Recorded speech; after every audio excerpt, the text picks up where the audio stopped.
Welcome बच्चों, my channel race science classes में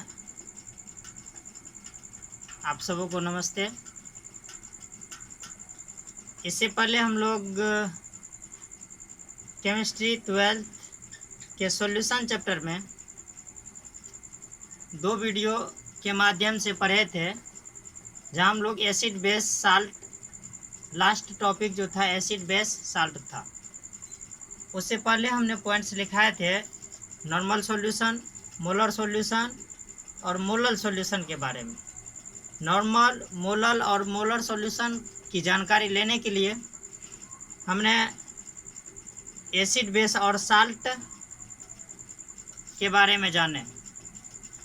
अब हम यहाँ से आज के वीडियो में बात करने वाले हैं नॉर्मल सॉल्यूशन क्या है, सामान्य विलयन। सामान्य विलयन किसे कहते हैं या किस प्रकार से होता है। तो हम लोग अगर एसिड बेस और साल्ट समझे हैं तो यह विलयन समझने में थोड़ा सा भी परेशानी नहीं होगा, कोई भी प्रॉब्लम नहीं होगा। कोशिश करेंगे। जब हम क्लासरूम में रहते थे तो एक ही बात सबको कहते थे, जो बोर्ड को देखिए, बोर्ड की ओर देखें ताकि बेहतर समझ में आए। बातचीत नहीं होनी चाहिए।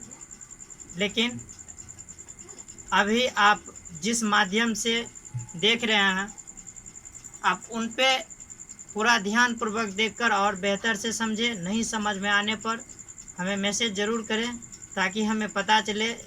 जहां जिस टॉपिक पे नहीं समझ में आया है उसको हम आगे बेहतर से दोबारा रिपीट करेंगे। चलिए शुरू करते हैं। Normal solution. सबसे पहले हम लोग का नॉर्मल सामान्य विलयन, सामान्य विलयन, नॉर्मल सॉल्यूशन, सामान्य विलयन के बारे में जानकारी लेते हैं। नॉर्मल सॉल्यूशन, सामान्य विलयन किसे कहते हैं? तो सिंपल है, जो कोई भी सॉल्यूशन तैयार करेंगे तो जब हम सॉल्यूशन तैयार करेंगे तो उसमें सबको पता है सॉल्यूट और सॉल्वेंट की आवश्यकता होती है। और जब सॉल्यूशन तैयार करने के लिए सॉल्यूट और सॉल्वेंट की आवश्यकता होगी तो इसमें क्या करना है, जो यहाँ इसमें हम लोग को इक्विवेलेंट वेट के बराबर सॉल्यूट को घोलना है। किस चीज़ के बराबर? Equivalent weight. यानी ऐसे कहेंगे, आप लिख भी सकते हैं, नोट कर ध्यान से सुने और उसके बाद कॉपी लेकर के और लिख भी सकते हैं। वैसा सॉल्यूशन जिसमें इक्विवेलेंट वेट के बराबर सॉल्यूट घुला हो, वैसा सॉल्यूशन जिसमें इक्विवेलेंट वेट के बराबर सॉल्यूट घुला हो, उसे नॉर्मल सॉल्यूशन कहा जाता है। वैसा सॉल्यूशन जिसमें इक्विवेलेंट वेट के बराबर सॉल्यूट घुला हो, उसे नॉर्मल सॉल्यूशन कहते हैं। यानी the solution in which dissolve equivalent weight, the solution in which dissolve equivalent weight of solute is called normal solution.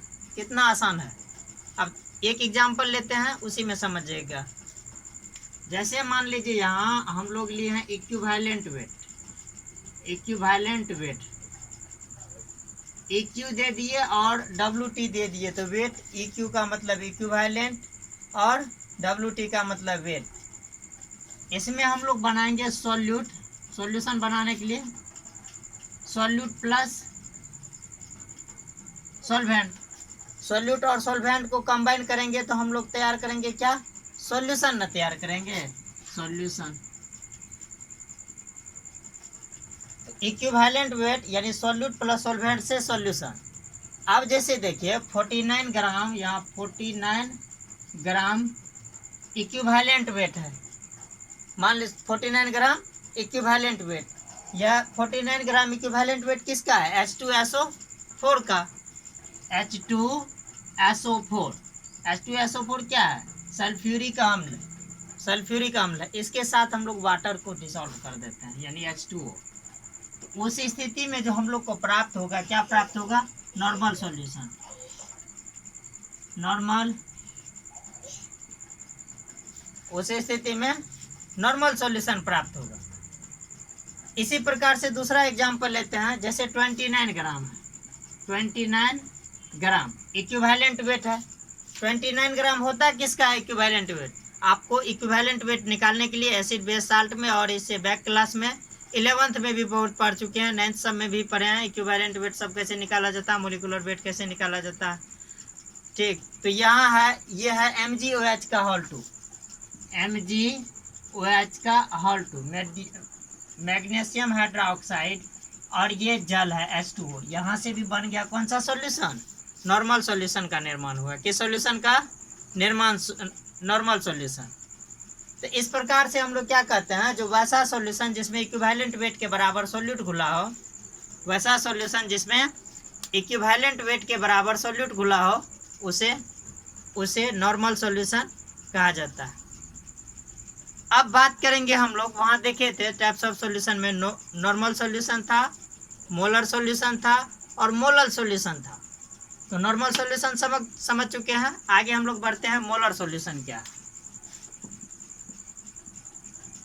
Molar solution, molar विलियन। मोलर विलियन के बारे में जानना है, जो मोलर सॉल्यूशन किसे कहते हैं।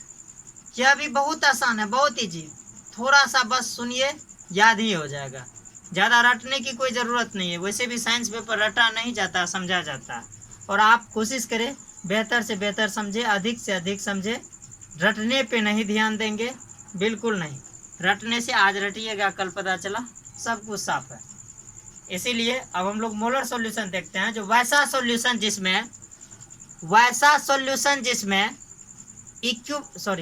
मोलिकुलर वेट के बराबर सॉल्यूट घुला हो, वैसा सॉल्यूशन जिसमें मोलिकुलर वेट के बराबर सॉल्यूट घुला हो, उसे क्या कहते हैं? Molar solution. वैसा सॉल्यूशन जिसमें मोलिकुलर वेट के बराबर सॉल्यूट घुला हो, उसे molar solution.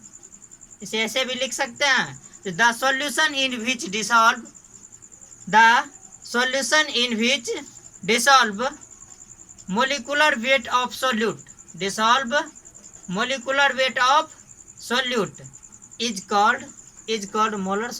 Called molar solution. जैसे एग्जांपल लेते हैं, मोलिकुलर वेट। मान लीजिए यह है मोलिकुलर वेट, MOL दे दिए और WT दे दिए। तो मोलिकुलर वेट, मोल नहीं पढ़ना है इसको, मोलिकुलर वेट पढ़ेंगे, मोलिकुलर वेट। अब ये क्या हम लोग का, मान लीजिए H2SO4 है प्लस H2O, इससे बन गया हम लोग को, या हम लोग इसके स्थान पर ऐसे भी लिख सकते हैं, सॉल्यूट प्लस सॉल्वेंट से बन गया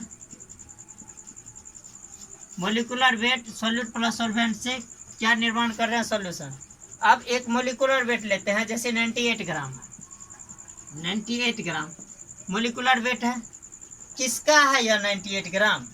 तो आप तो पहले पढ़ चुके हैं, आसानी से बता सकते हैं, सर ये H2SO4 का है मोलिकुलर वेट, H2SO4 का मोलिकुलर वेट है। इसके साथ क्या डिसॉल्व करते हैं? वाटर, यानी वाटर के साथ H2SO4 को डिसॉल्व करते हैं, तो उस स्थिति में क्या प्राप्त होता है? Molar solution. क्या प्राप्त होता है? Molar solution. क्या प्राप्त होता है? Molar solution. आप समझ गए होंगे। यहाँ देख लीजिए, जैसे 58 ग्राम है, 58 ग्राम मोलिकुलर वेट, यह है किसका? MgOH का होल 2, MgOH का होल 2 प्लस वाटर, ये भी बन जाएगा मोलर सॉल्यूशन। कई उदाहरण ले सकते हैं हम, कई एग्जाम्पल ले सकते हैं, जरूरी नहीं एक दो हम समझे, उसके बाद बाकी नया भी आएगा। तो आप जान चुके हैं किसी भी चीज़ का मोलिकुलर वेट कैसे निकाला जाता है। एक अभी हम फिर चर्चा कर देते हैं, H2SO4 ये हाइड्रोजन है, हाइड्रोजन का परमाणु संख्या 1, लेकिन परमाणु द्रव्यमान कितना? 2। तो हाइड्रोजन का परमाणु संख्या 1 और परमाणु द्रव्यमान भी 1। 1 और हाइड्रोजन की संख्या है कितना, तो 2 से मल्टीप्लाई कर देंगे। सल्फर, सल्फर का परमाणु संख्या 16, लेकिन परमाणु द्रव्यमान कितना 32 यानी 32। ये सल्फर का हो गया। ये ऑक्सीजन, ऑक्सीजन का परमाणु संख्या 8, लेकिन परमाणु द्रव्यमान 16 और 4 ऑक्सीजन है तो 4 से मल्टीप्लाई कर देंगे यानी 2 + 32 और +64 टोटल को ऐड कर देंगे तो 98 ग्राम प्राप्त हो जाएगा।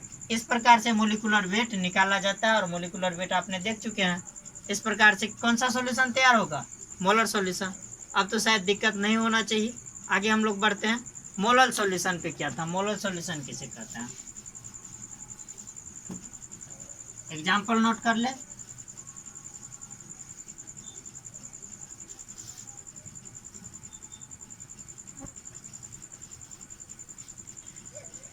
अब बात करते हैं हम मोलर सॉल्यूशन के बारे में। मोलर सॉल्यूशन, मोलर विलयन, मोलर विलयन के बारे में बात करते हैं। मोलर विलयन किसको कहा जाता है, यह भी बहुत आसान है, कुछ नहीं है मोलर विलयन में। आपको केवल सुनना है, याद आसानी से हो जाएगा। कोई भारी नहीं है, कुछ भी नहीं भारी होता। दुनिया में ऐसा कोई चीज ही नहीं है जो भारी होता है। बस भारी यही चीज होता है जो आप कितना ज़्यादा इस पे एक्टिव है। किसी भी चीज़ को करने के लिए एक्टिव होना हमें आपको ज़रूरी है। जब तक एक्टिव नहीं होंगे तब तक कुछ नहीं। अब खा लेंगे और सोते रहेंगे तब तो कुछ नहीं होगा। इसलिए कोशिश करें हम अधिक से अधिक स्टडी करें। आगे देख लीजिए मोलर सॉल्यूशन किसको कहा जाता है। तो हम ऐसे बोल सकते हैं मोलर सॉल्यूशन वैसा सॉल्यूशन जिसमें एवोगाड्रोज नंबर के बराबर सोल्यूट घुला हो। वैसा सॉल्यूशन जिसमें एवोगाड्रोज नंबर के बराबर सोल्यूट घुला हो उसे हम लोग क्या कहते हैं, मोलर सॉल्यूशन। वैसा सॉल्यूशन जिसमें एवोगाड्रोज नंबर के बराबर सोल्यूट घुला हो उसे मोलर सॉल्यूशन कहते हैं। यानी the solution in which dissolve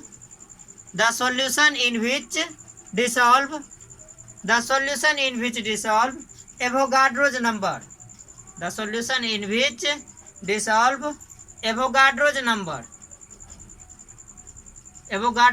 of solute is called molar solution. Example देखें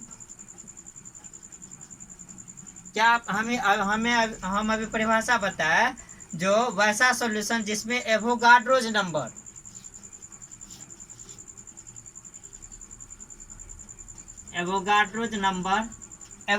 नंबर अब तैयार किया किससे होगा, सोल्यूट और सॉल्वेंट से प्लस सॉल्वेंट बना लेंगे सॉल्यूशन। अब मान लेते एवोगाड्रोज नंबर का वैल्यू होता है कितना 6.022 into 10 to the power 23 6.022 into 10 to the power 3। अब कुछ भी ले सकते हैं। मान लीजिए सपोज डेट H2SO4 लिए H2SO4 प्लस वाटर। यहाँ बन गया हम लोग को कौन सा सॉल्यूशन, मोलर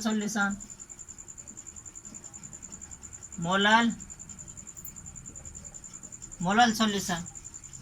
दूसरा भी एग्जांपल लेते हैं एवोगाड्रोज और यह जब भी होता है 6.022 इंटू 10 टू द पावर 23 तो यह 1 मोल के लिए होता है। 1 मोल याद रखेंगे, 1 मोल इक्वल टू भी इतना होता है। अब फिर 6.022 इंटू 10 टू द पावर 23 यानी 1 मोल ही। मान लीजिए सेकेंड एग्जांपल हम लोग लेते हैं MgOH का होल 2 प्लस वाटर। इससे बना मोलर सॉल्यूशन। समझ गए होंगे मोलर सॉल्यूशन किसे कहते हैं। अब हम लोग बात करते हैं मोलर सॉल्यूशन के बाद concentration of solution. Concentration of solution क्या है, कंसंट्रेशन ऑफ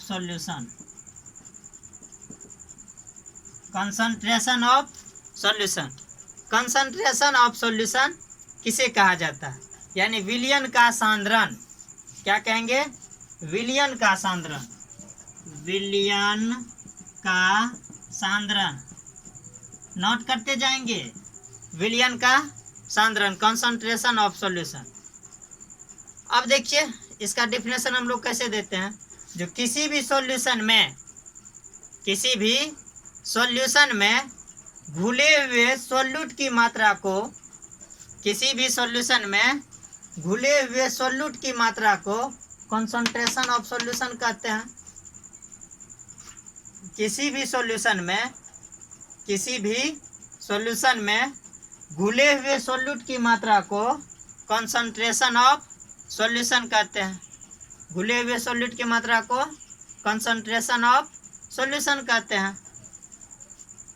यानी the quantity of solute are dissolve in any solution, the quantity of solute are dissolve in any solution is called concentration of solution, is called concentration of solution. यही चीज है।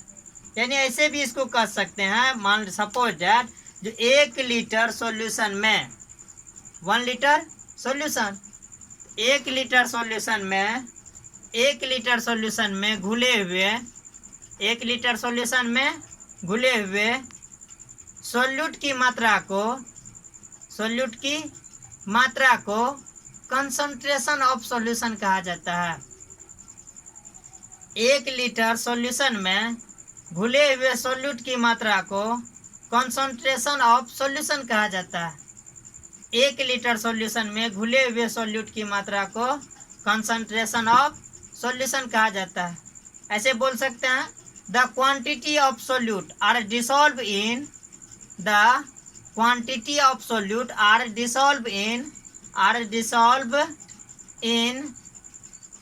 1 litre of any solution, 1 litre of any solution is called concentration of solution.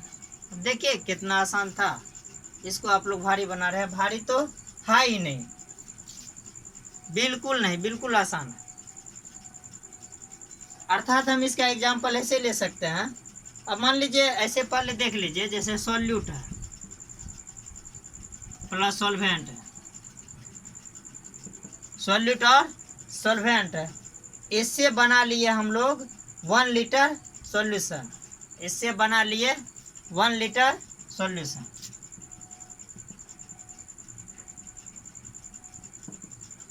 1 litre solution, इसका formula हो जाता है, अर्थात CONC और power n दिए तो कंसंट्रेशन पढ़ना, concentration of solution equal to weight of solute in gram, weight of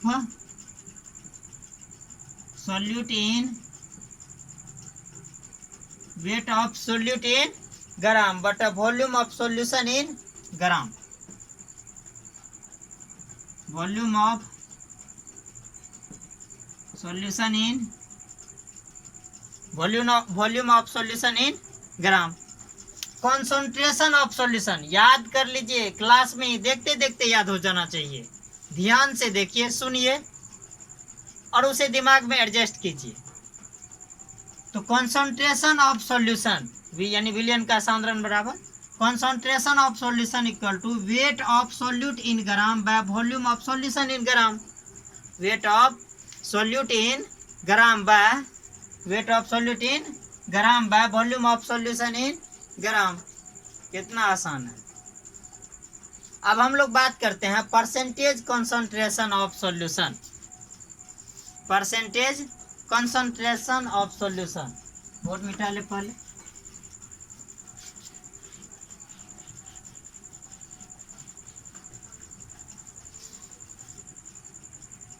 percentage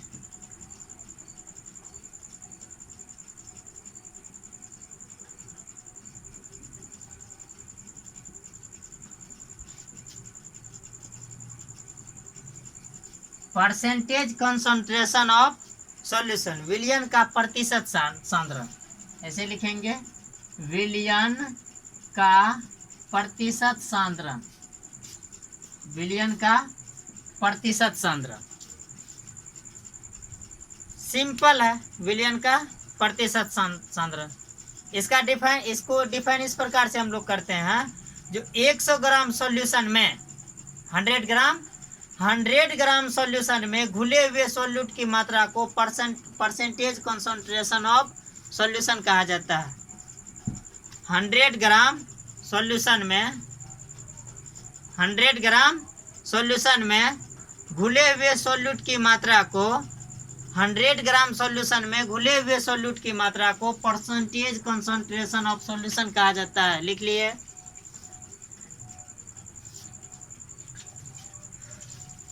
एक सौ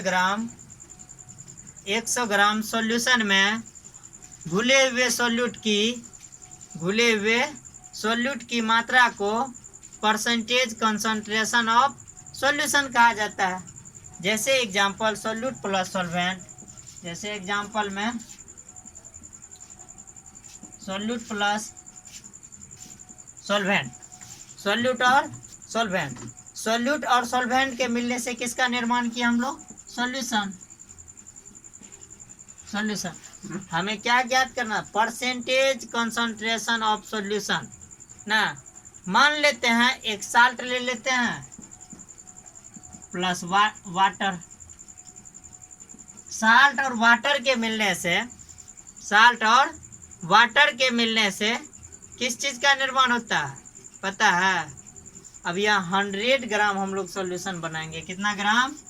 100 ग्राम सॉल्यूशन। तो जब साल्ट और वाटर को मिला दिए तो 100 ग्राम या कुछ भी बन सकता है बनने के लिए, लेकिन हमको ये चीज दिखाना था जो परसेंटेज कंसंट्रेशन ऑफ सॉल्यूशन। इसीलिए हम लोग क्या लिए? 100 ग्राम साल्ट और वाटर को मिला करके 100 ग्राम सॉल्यूशन तैयार किए। और इस स्थिति में से क्या कहेंगे? Percentage concentration of solution. इसका फॉर्मूला क्या होता है? फॉर्मूला भी जानिए। Percentage concentration of solution, percentage concentration of solution equal to होता है weight of solute in gram. Weight of solute in gram into 100। Weight of solute in gram into 100 by weight of solution in gram, by weight of solution in. तो percentage concentration of solution equal to weight of solute in gram Guna 100। Weight of solute in gram into 100 by weight of solution in gram, by weight of solution in gram. ये इसका formula हो जाता है। अब हम लोग बात करते हैं मोलारिटी का। किसका बात करेंगे? मोलारिटी का। सॉरी, इससे पहले हम लोग यह चीज जान लेंगे जो types of concentration of solution, यह कितने प्रकार के होते हैं? टाइप्स ऑफ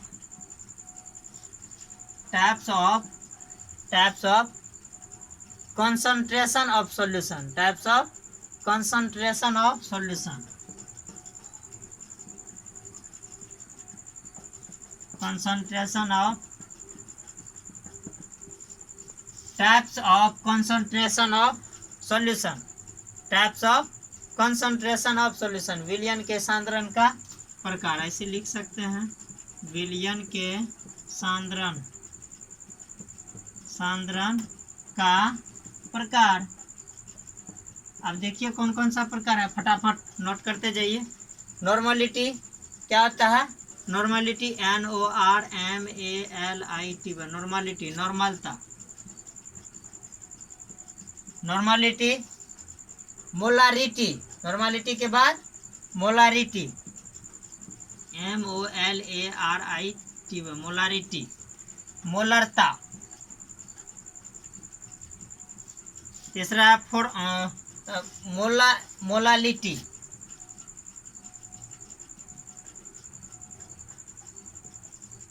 मोललता, और चौथा लिखेंगे हम लोग क्या? फॉर्मालिटी। चौथा फॉर्मालिटी, FORMALIT, फॉर्मालिटी, फॉर्मलता, फॉर्मलता। क्या लिखेंगे हम लोग, फॉर्मूलता। और पांचवा एक और लिखेंगे यहाँ पे ppm पर पाथ मिलियन, पर पाथ मिलियन। यही तो है types of concentration of solution, types of concentration of solution.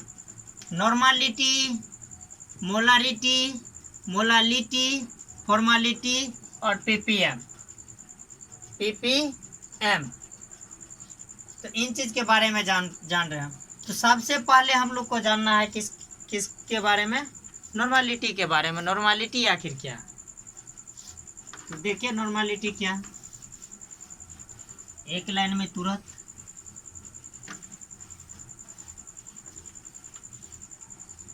Normality पहला है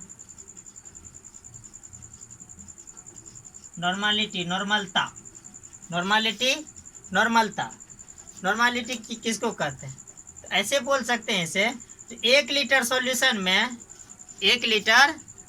में इक्विवेलेंट वेट के बराबर सॉल्यूट डालने के बाद, 1 लीटर सॉल्यूशन में इक्विवेलेंट वेट के बराबर सॉल्यूट डालने के बाद, इक्विवेलेंट वेट के बराबर सॉल्यूट डालने के बाद विलयन के सांद्रण में हुए वृद्धि को नॉर्मलिटी कहा जाता है। इसे n द्वारा डिनोट किया जाता है। और n कौन सा, कैपिटल M। कैपिटल M से नॉर्मलिटी को डिनोट करते हैं, ध्यान में रखें। नंबरिकल में कभी कभी यूज होता है और कभी कभी क्या बराबर यूज होता है। तो 1 लीटर सॉल्यूशन में इक्विवेलेंट वेट के बराबर सॉल्यूट डालने के बाद, इक्विवेलेंट वेट के बराबर सॉल्यूट डालने के बाद सॉल्यूशन के सांद्रण में हुए वृद्धि को नॉर्मलिटी कहा जाता है। अब यानी कहने का तात्पर्य हुआ, 1 लीटर सॉल्यूशन में इक्विवेलेंट वेट का जितना मात्रा डाल देंगे, जो इक्विवेलेंट वेट के बराबर अगर उसमें सॉल्यूट डाल देंगे, जितना उसका इक्विवेलेंट वेट है, ठीक, जिसका निकाल रहे हैं, जितना हम लोग को सॉल्यूशन, 1 लीटर सॉल्यूशन में जितना हम लोग को सॉल्यूट है उसमें जितना इसमें उसका इक्विवेलेंट वेट है, उस इक्विवेलेंट वेट के इक्वल अगर सॉल्यूट डाल देंगे तो ऑटोमेटिक सॉल्यूशन के सांद्रण में क्या होगा, वृद्धि होगा। और जब सॉल्यूशन के सांद्रण में जो वृद्धि होगा उसे ही कहा जाता है नॉर्मलिटी। उसे क्या कहते हैं, नॉर्मलिटी। ऐसे भी बोल सकते हैं, when any solution of equivalent weight, when any solution of equivalent weight, when any solution of equivalent weight are dissolved in 1 liter in any solution, 1 liter in any solution, then increase in concentration of solution, is called normality। अब हो गई ना आसान, कितना आसान था।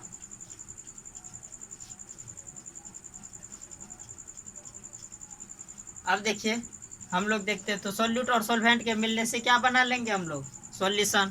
और कितना सॉल्यूशन, तो केवल 1 लीटर सॉल्यूशन, 1 से ज़्यादा नहीं। अब मोलारिटी के बारे में हम लोग जानते हैं। मोलारिटी दूसरा पॉइंट था, मोलारिटी के बारे में। मोलारिटी क्या है, किसको कहते हैं मोलारिटी, तो देखिए 1 लीटर सॉल्यूशन में कितना लीटर सॉल्यूशन, फिर 1 ही लीटर, 1 लीटर सॉल्यूशन में मोलिकुलर वेट के बराबर कहेगा, जो वहाँ इससे पहले हम लोग नॉर्मलिटी में भी 1 लीटर और इसमें भी 1 लीटर था, तो दोनों में कोई चेंजिंग नहीं। लेकिन चेंजिंग यही है, इसमें क्या, नॉर्मलिटी में इक्विवेलेंट वेट के बराबर सॉल्यूट घुला था, सॉल्यूट। और मोलारिटी में क्या होता है, तो मोलिकुलर वेट के बराबर सॉल्यूट घुला हुआ रहेगा, मोलिकुलर वेट के बराबर सॉल्यूट घुला हुआ रहेगा। तो ऐसे कहेंगे, जो 1 लीटर सॉल्यूशन में मोलिकुलर वेट के बराबर सॉल्यूट डालने के बाद, मोलिकुलर वेट के बराबर सॉल्यूट डालने के बाद सॉल्यूशन के सांद्रण में हुए वृद्धि को, सॉल्यूशन के सांद्रण में हुए वृद्धि को मोलारिटी कहा जाता है। इसे m द्वारा डिनोट किया जाता है ना आसान, इसे m द्वारा डिनोट किया जाता है। ऐसे बोल सकते हैं when any solute of molecular weight, when any solute of molecular weight, when any solute of any molecular weight are dissolved in 1 liter of any solution, are dissolved in 1 liter of any solution, then increase in concentration of solution, then increase in concentration of solution is called molarity, is called molarity। हो गया। Formula लिखना चाहेंगे तो हम लोग तुरंत लिख लेंगे मोलारिटी। मोलारिटी इक्वल टू क्या हो जाएगा फॉर्मूला? मोलारिटी इक्वल टू, आप लोग 11th में भी पढ़े होंगे और सिंपल है, याद होगा तो खुद से भी लिख सकते हैं, नहीं तो वैसे हम बोर्ड पे लिख दे रहे हैं। गिवन वेट इन ग्राम गुना 1000, given weight in gram into 1000 bye given weight in gram into 1000 bye molecular weight into VmL, molecular weight into VmL। यानी वॉल्यूम जो होगा हमेशा किस में लेना है? ml में लेना है। वॉल्यूम किस में लेना है? ml में लेना है। इस प्रकार से हम लोग समझ गए मोलारिटी किसको कहते हैं। अब समझेंगे मोलालिटी क्या है, मोलालिटी किसे कहते हैं। तो जानते हैं मोलालिटी के बारे में, मोलालिटी के बारे में किस चीज़ के बारे में अध्ययन करेंगे? मोलालिटी के बारे में। तो देखिए 1000 ग्राम, कितना? 1000 यानी 1000 ग्राम। 1000 ग्राम सॉल्यूशन में, 1000 ग्राम सॉल्यूशन में इक्विवेलेंट एवोगाड्रोज नंबर के बराबर सोल्यूट डालने के बाद इक्विवेलेंट वेट के, मिस्टेक हो गया, फिर से हम लोग लिखेंगे। मोलारिटी में 1000 ग्राम सॉल्यूशन में, 1000 ग्राम सॉल्यूशन में एवोगाड्रोज नंबर के बराबर सोल्यूट डालने के बाद, एवोगाड्रोज नंबर के बराबर सोल्यूट डालने के बाद सॉल्यूशन के कंसंट्रेशन में हुए वृद्धि को, यानी सॉल्यूशन के सांद्रण में हुए वृद्धि को क्या कहते हैं? मोलारिटी कहा जाता है। सॉल्यूशन के सांद्रण में हुई वृद्धि को मोलालिटी कहा जाता है।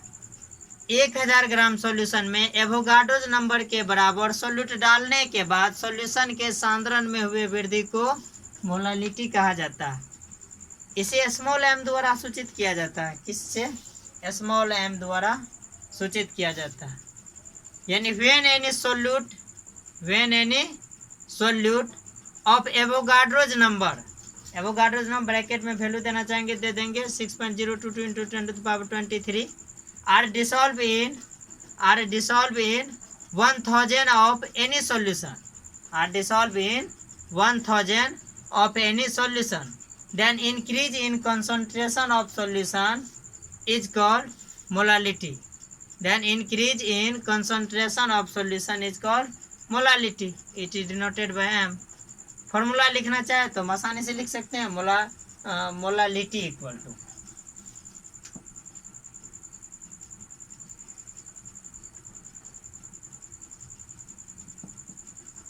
मोलालिटी इक्वल टू, तो मोलालिटी इक्वल टू फॉर्मूला क्या हो जाएगा? गिवन वेट इन ग्राम गुना 1000, given weight in gram into 1000, given weight in gram into 1000 by mole कितना? 6.022 into 10⁻3 weight of solute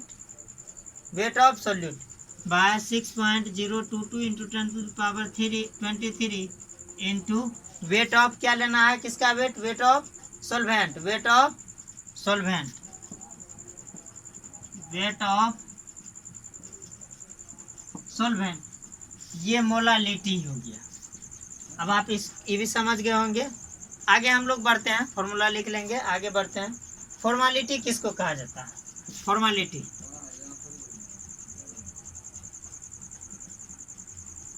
formality, फॉर्मलता, फॉर्मालिटी, फॉर्मलता। अब यहाँ हम लोग बात करेंगे फॉर्मूलता का। सिंपल है, 1 लीटर सॉल्यूशन में आयनिक वेट के बराबर, 1 लीटर सॉल्यूशन में आयनिक वेट के बराबर, 1 लीटर सॉल्यूशन में आयनिक वेट के बराबर सोल्यूट डालने के बाद, 1 लीटर सॉल्यूशन में आयनिक वेट के बराबर सोल्यूट डालने के बाद, सोल्यूट डालने के बाद सॉल्यूशन के सांद्रण में हुए वृद्धि को फॉर्मेलिटी कहा जाता है। 1 लीटर सॉल्यूशन में आयनिक वेट के बराबर सोल्यूट डालने के बाद सॉल्यूशन के सांद्रण में हुए वृद्धि को, सॉल्यूशन के सांद्रण में हुए वृद्धि को फॉर्मेलिटी कहा जाता है। एक बार फिर से सुनेंगे धीरे से हम लोग। जो 1 लीटर सॉल्यूशन में, 1 लीटर सॉल्यूशन में, 1 लीटर सॉल्यूशन में आयनिक वेट के बराबर, आयनिक वेट के बराबर सोल्यूट डालने के बाद, आयनिक वेट के बराबर सोल्यूट डालने के बाद सॉल्यूशन के सांद्रण में जो वृद्धि होता है, सॉल्यूशन के सांद्रण में हुए वृद्धि को फॉर्मेलिटी कहा जाता है। हुए वृद्धि को फॉर्मेलिटी कहा जाता है। इसे एफ द्वारा डिनोट किया जाता है, इसे एफ द्वारा डिनोट किया जाता है।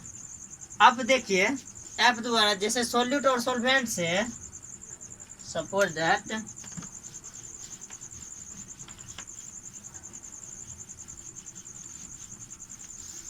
सॉल्यूट ये है प्लस सॉल्वेंट, सॉल्यूट और सॉल्वेंट से 1 लीटर सॉल्यूशन तैयार करेंगे। कितना लीटर? 1 litre solution.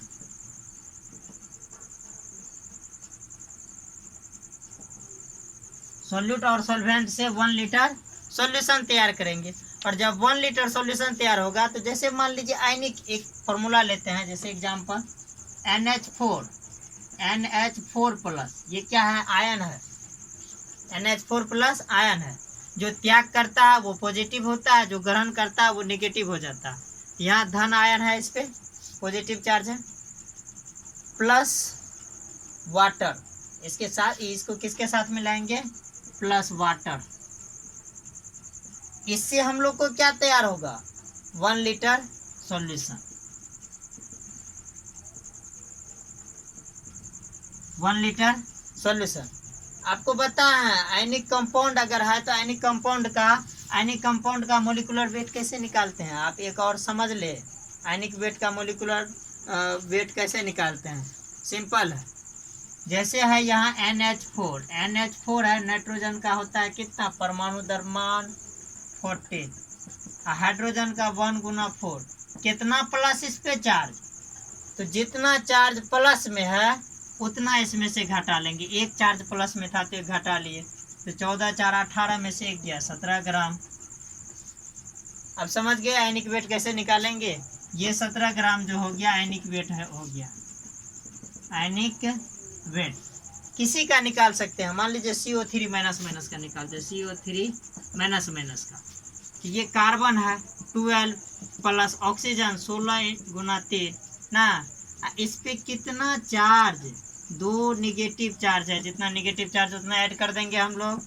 12 प्लस 16 तिया 48 प्लस 2 48, 12 60 और 2 कितना? 62 ग्राम। ये 62 ग्राम जो है आयनिक वेट है, आयनिक वेट है। अब समझ गए आयनिक वेट कैसे निकाला जाता है? कुछ है इसमें? नहीं। आगे हम लोग देखते हैं, एक और बचा हुआ था, क्योंकि 5 था इसका, हम लोग 4 अभी तक में जानकारी लिए हैं। एक बचा हुआ ppm, पर पार्ट मिलियन।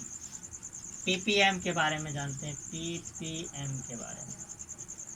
ppm क्या? यह भी सिंपल है।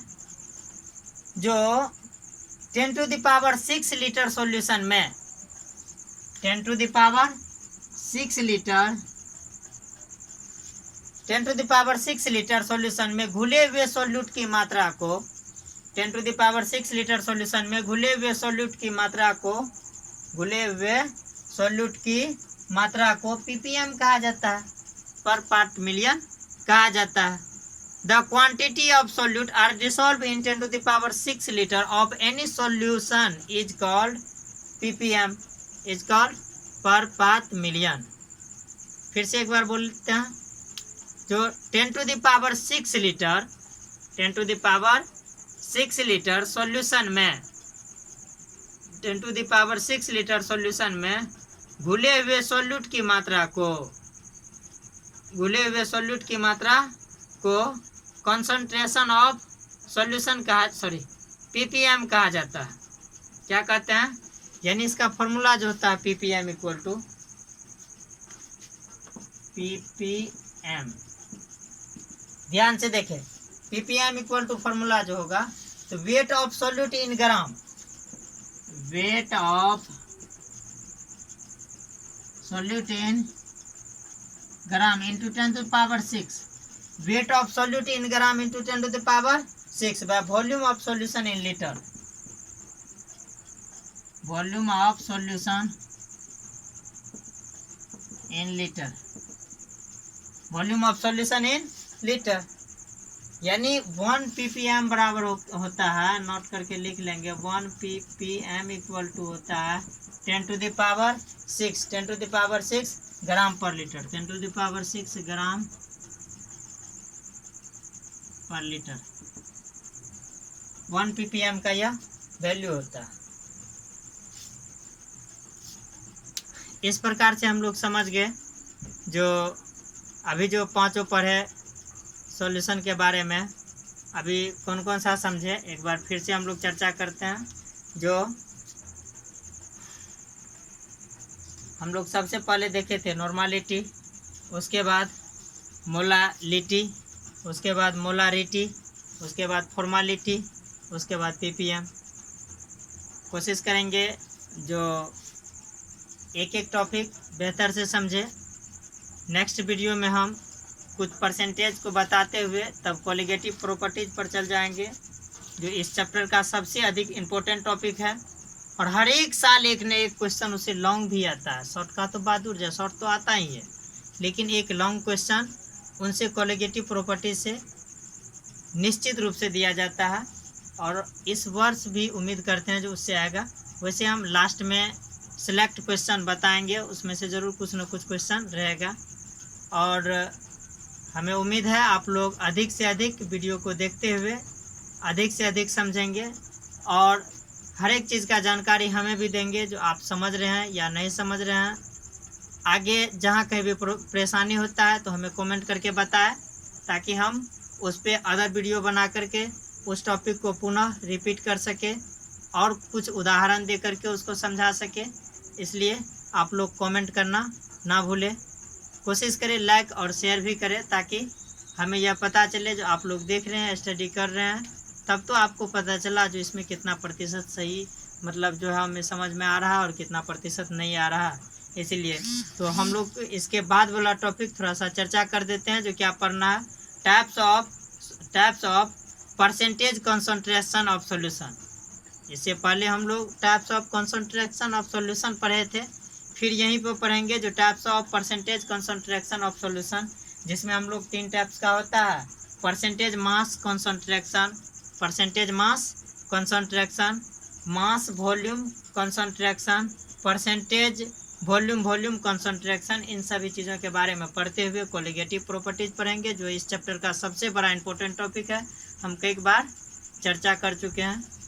इसके बाद हम लोग नेक्स्ट वीडियो में मिलेंगे। धन्यवाद।